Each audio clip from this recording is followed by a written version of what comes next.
ce n'est pas le Dieu qu'on leur a raconté. Alors qu'est-ce que Dieu va faire? Quand Moïse arrive, Dieu va faire deux choses. En matière de foi, je vous dis, là je vous parle quand la révélation est là, Dieu nous communique la foi. Alors, la première des choses que Dieu va faire, il va détruire la foi d'un peuple pour bâtir la foi d'un autre peuple. C'est ce qu'il va faire. Il va détruire la foi des Égyptiens dans leur Dieu, parce que ils croyaient tellement à leur divinité. Alors Dieu, quand il envoie Moïse avec les 10 plaies, ça confond complètement toutes les divinités égyptiennes. Ça leur démontre que leurs divinités ne sont pas capables, parce qu'il y a un Dieu supérieur. Donc la foi des Égyptiens est chamboulée, parce que Dieu détruit la foi d'un peuple pour bâtir la foi d'un autre peuple, parce que les Hébreux n'avaient pas la foi. Alors à ce moment-là, qu'est-ce que Dieu va faire? Il détruit la foi des Égyptiens pour aller construire et bâtir la foi des Hébreux au Dieu de Moïse. Et c'est ce qu'il a fait en matière de révélation. Il a communiqué la foi. Parce que Dieu savait, parce que le plan de Dieu, c'était pas juste les délivrer là en Égypte. Dans le projet de Dieu, ils devaient sortir d'Égypte, marcher dans le désert pour conquérir la terre promise. Alors Dieu savait que si je ne me révèle pas à ce peuple, ils ne vont pas bouger d'Égypte. Si je ne me révèle pas à eux, ils ne marcheront pas dans le désert. Il faut que je leur donne un élément de motivation, un élément qui va les encourager à me suivre. Alors ils ont vu les miracles de Dieu. Ils ont été témoins de ces choses. Et c'est comme cela que, après avoir vécu tous ces miracles, ils ont eu la foi de se dire, ok, on a vu ce que Dieu a fait avec Moïse en Égypte, c'est que Dieu peut le faire aussi dans le désert. Allez hop, on est parti. Parce qu'ils avaient la foi. Je vous assure, frères et sœurs, que si Dieu n'avait pas agi de cette façon en Égypte, ils n'allaient pas bouger. Ils n'allaient pas bouger. Ils n'allaient pas bouger. Parce que l'être humain, et c'est comme ça dans le parcours de vie des hommes, c'est que pour croire dans la première étape de nos vies, on croit d'abord en fonction de ce que l'on voit, pas de ce qu'on a entendu. Non, non, non. Quand on est un croyant, on a d'abord besoin de voir pour être assuré. C'est après, quand tu deviens croyant, que tu n'as plus besoin de voir. Maintenant, il faut que tu entendes et que tu crois. Mais avant d'être croyant, on a tous besoin de voir, d'expérimenter quelque chose pour se rassurer. C'est comme ça que Dieu connaît les êtres humains. Il sait que tu as besoin de voir pour croire quand tu n'es pas croyant. Maintenant, quand tu as expérimenté Dieu, maintenant que tu es croyant, maintenant il te dit, la foi vient de ce qu'on entend. Maintenant que tu es croyant, il dit, heureux ceux qui ont cru sans avoir vu. Maintenant, tu apprends maintenant à marcher au son de sa voix. Tu apprends maintenant à marcher selon sa parole. Ce n'est plus une question de voir ou bien d'expérimenter. Tu le sais que Dieu est réel. Tu le sais. Maintenant, il te dit, maintenant il est en train de te parler comme le coach. Ça va aller. Ne baisse pas les bras. Et là, à ce moment-là, celui qui est en train de te parler, tu l'as déjà expérimenté ne fût-ce qu'une seule fois. Et si tu as déjà expérimenté Dieu, une œuvre de Dieu ne fût-ce qu'une seule fois, ça te suffit pour continuer à croire la parole de Dieu. Pourquoi? Parce que notre Dieu n'est pas un plaisantin. Notre Dieu n'est pas un menteur. Ce qu'il dit, c'est ce qu'il fait. Donc il aura communiqué la foi. Donc la deuxième des choses, c'est la foi. La troisième des choses que la révélation vient apporter, c'est que quand Dieu se révèle à nous là, c'est pour nous permettre de télécharger ce que j'appelle le souvenir positif de son action dans notre vie. C'est un téléchargement. Parce qu'à travers les œuvres de Dieu, vous téléchargez. Vous avez de l'information qui est là. C'est pour que ça reste. Vous avez vu. Donc c'est resté. Ça vous a impacté. Ça va rester. Mais ça va rester pour un but bien précis. Ça va rester pour un but bien précis. Pourquoi? Parce que dans la marche, vous aurez besoin de comprendre ce qu'on appelle le mystère de la puissance du souvenir. Parce que quand vous marchez avec Dieu, il ne faut pas oublier les œuvres passées de Dieu. Parce que les œuvres passées de Dieu sont là pour vous donner la foi aujourd'hui, pour espérer demain. Donc, quand Dieu permet certaines choses dans vos vies, c'est pour que vous ayez une base de données de souvenirs. Et que cette base de données de souvenirs va vous servir dans les temps les plus difficiles, dans les pressions les plus horribles de votre vie. Vous allez avoir besoin de d'aller dans cette base de données. Tout à l'heure, je vous ai parlé d'Exode, de Genèse et d'Exode, la rencontre dans Genèse, avec la délivrance de l'Exode en l'humain enfant de Dieu. Ensuite, il y a Lévitique où on marche, on sert le Seigneur, on se sanctifie. Et après, nous avons Nombre. Nombre, ce sont les épreuves dans la marche chrétienne. Et là, par rapport à Nombre, la foi doit être exercée.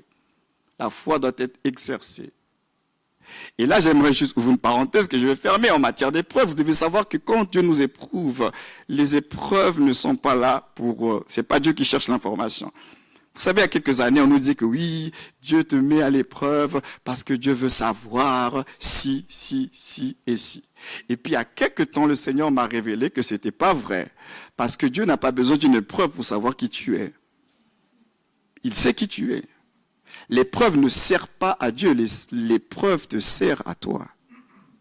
L'épreuve, Dieu l'utilise pour t'aider, toi, à prendre conscience de qui tu es. Parce que quelquefois, nous avons une opinion tellement élevée de nous-mêmes que Dieu dit, ok, il n'y a pas de problème, je vais te montrer quand même que tu as encore beaucoup de fragilité. Alors Dieu te met dans des épreuves, pas parce qu'il ne sait pas que tu as des difficultés, des fragilités.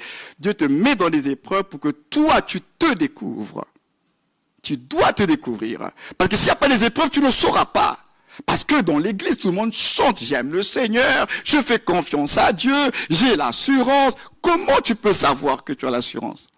Il faut que tu sois en situation. Et Dieu, souvent, il va permettre des situations dans ta vie pour que tu démontres la foi. Parce que la foi, les amis, sans les œuvres, elle est morte. Les œuvres de la foi, et c'est à ce moment-là, quand Dieu te met en situation, c'est parce qu'en fait, il veut t'aider. Il veut faire sortir le meilleur de chacun de nous. Mais en même temps, c'est tout un enseignement d'humilité parce que finalement, nous marchons et nous servons Dieu avec humilité. C'est pas oui, moi je crois en Dieu, moi je n'abandonnerai pas le Seigneur, moi. Il y a trop de moi dans nos vies quelquefois. Quelquefois arrêter avec les moi. Avec humilité, Seigneur, fortifie-moi. Vous savez, Dieu aime que nous soyons vulnérables devant lui. Dieu n'a pas besoin des comédiens, des gens qui font semblant. Dieu connaît le commencement et la fin de chacun de nous. Il connaît vos forces, il connaît vos faiblesses. Vous n'avez rien à lui prouver du tout. Au contraire, il est là pour nous aider, nous accompagner. C'est le coach pour te dire que ça va aller. Relève-toi, prends courage. Et c'est ça, les épreuves, c'est pour toi, c'est pas pour Dieu. C'est pour toi. C'est pour t'aider, toi, et révéler le meilleur qui est caché en toi, et t'aider à aussi resserrer certains boulons, faire des réajustements. Et ça, c'est avec Nombre. Mais il y a un livre dans la Bible, puisqu'on parle de coaching ici. Je vous ai dit que parmi les éléments de la révélation, il y a un téléchargement dans la base de données de souvenirs qui va vous aider. Et nous avons le livre de Deutéronome. Deutéronome, quand vous lisez pour les lecteurs de la Bible, vous allez vous rendre compte que ce livre-là, c'est un livre différent des autres, parce que c'est un livre de souvenirs. Deutéronome, ce n'est que on rappelle aux enfants d'Israël le parcours. Et c'est le fameux livre qui va te dire, souviens-toi, souvenez-vous. C'est un livre de rappel. Ce que Dieu a fait. N'oubliez pas ce que Dieu a fait. Pourquoi? Parce qu'il est le même hier, aujourd'hui et éternellement. Il ne faut pas oublier. Donc Deutéronome est là pour nous fortifier. Donc dans le parcours, à un moment donné, Dieu vient pour fortifier. Mais il vient te fortifier parce qu'il y a une base qui est là. Il y a une rencontre qui a été faite. Il y a des révélations qui ont été faites. Et sur la base de ces rencontres et de ces révélations, maintenant Dieu te dit, souviens-toi.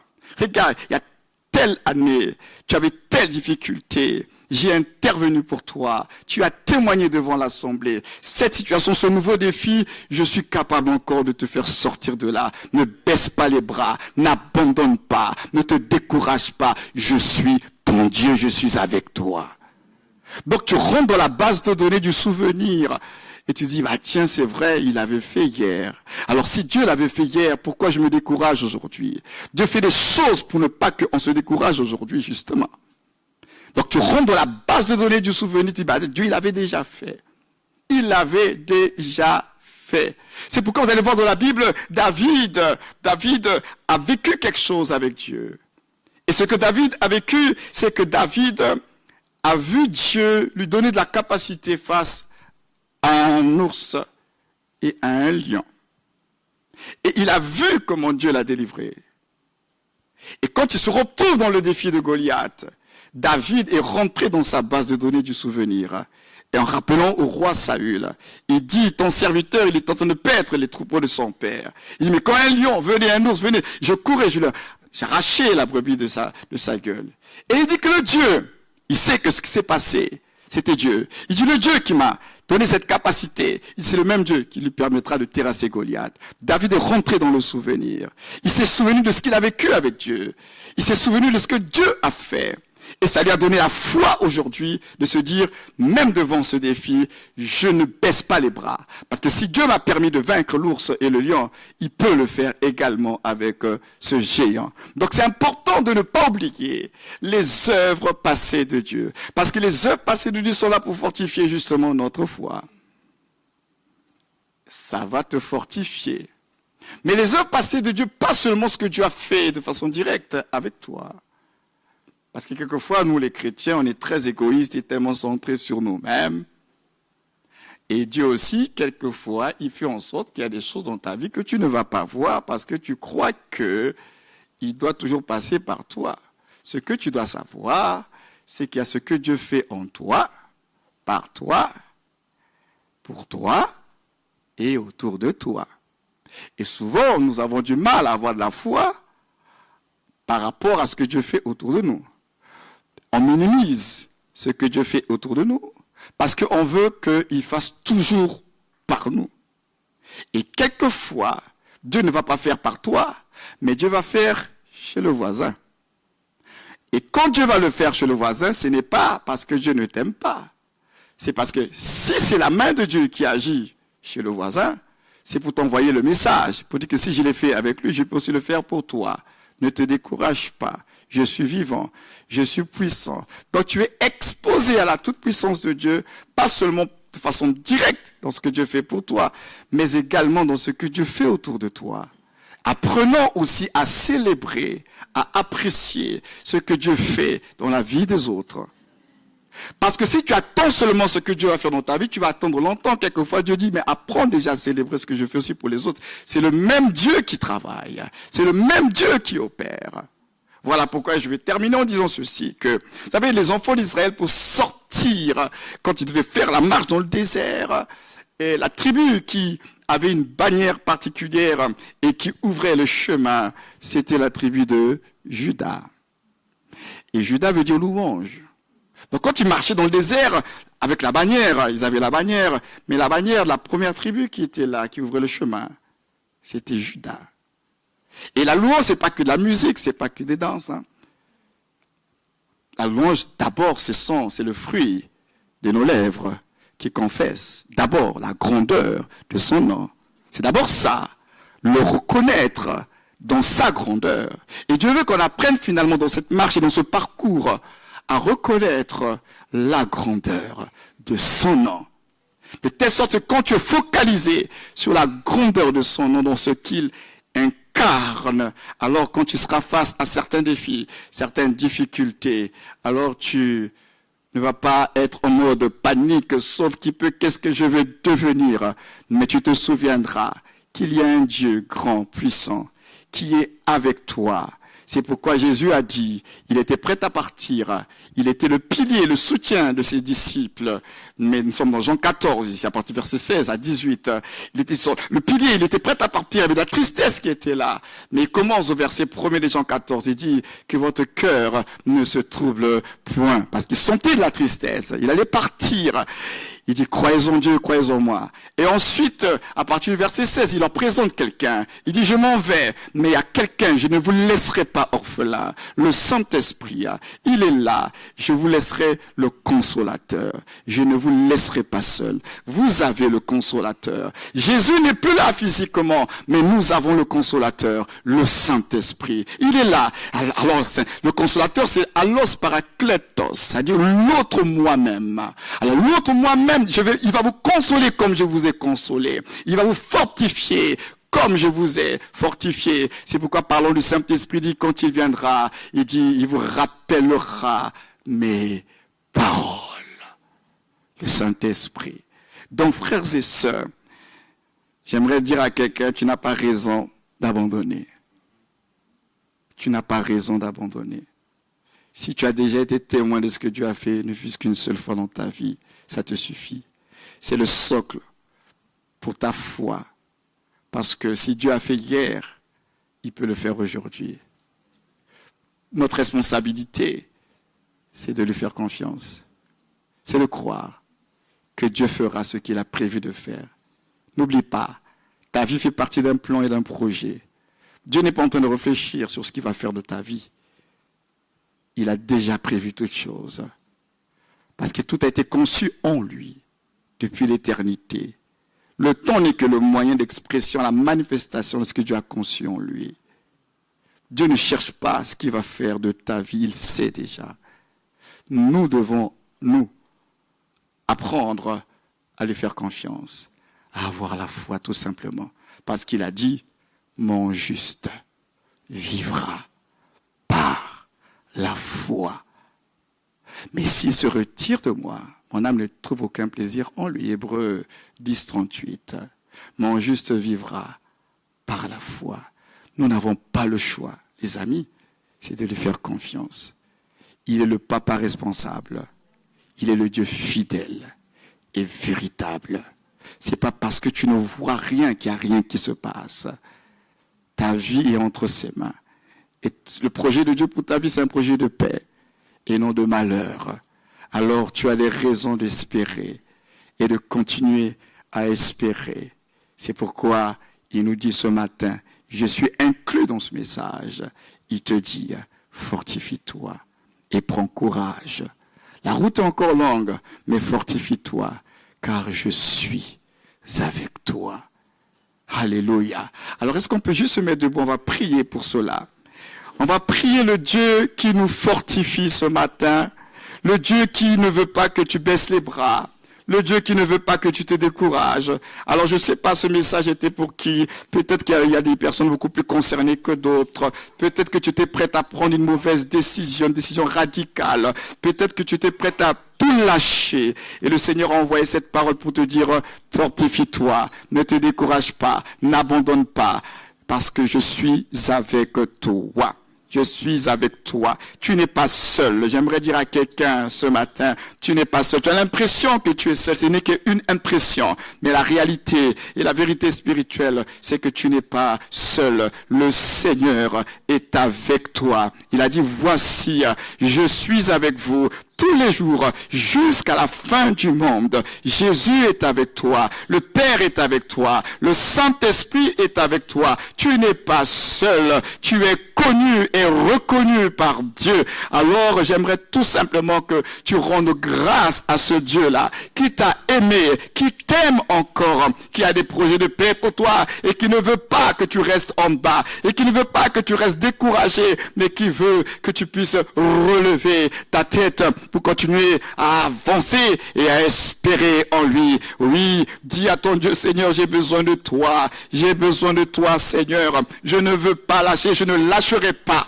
Je ne lâcherai pas. Le diable met la pression, c'est vrai, mais il te dit ne lâche pas. Il met la pression, ne lâche pas. Tu es sous des pressions, ne lâche pas. Tu es dans des réalités, ne lâche pas. N'abandonne pas. Le Seigneur est avec toi. Quelle que soit la pression, ne lâche pas, n'abandonne pas. Le Seigneur est avec toi. Il ne t'abandonnera pas. Il ne te délaissera pas. Tu es précieux et précieuse pour Dieu. Alors n'oublie pas que le renard, il vient mettre la pression. Parce que vous savez, je veux terminer sur cette note. Le renard a mis la pression au corbeau. Parce qu'il cherchait quoi? Il cherchait le camembert qui était dans sa bouche. Il lui a mis la pression. Il a mis la pression. Il a mis la pression. Il a mis la pression jusqu'à ce que le corbeau ait ouvert son bec et puis le camembert est tombé. Alors je vous dis, bouchez vos oreilles. Quelle que soit la pression, ne cédez pas. Ne cédez pas. Ne cédez pas. Ne cédez pas. Car le Seigneur est avec nous. Que le Seigneur nous bénisse. Merci.